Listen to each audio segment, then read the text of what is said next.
the filling, we'll use one 15-ounce container of ricotta cheese, 4 ounces of shredded mozzarella, 1 egg, and some grated locatelli or Parmesan cheese, salt and pepper to taste, and some parsley flakes. Then you'll just mix this all together.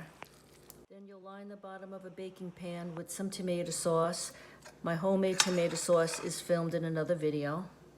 Then I just take the shell and take some of the mixture and put it down the middle.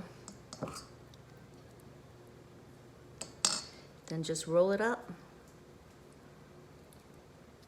and lay it in the sauce. Then you'll just top them with some more sauce.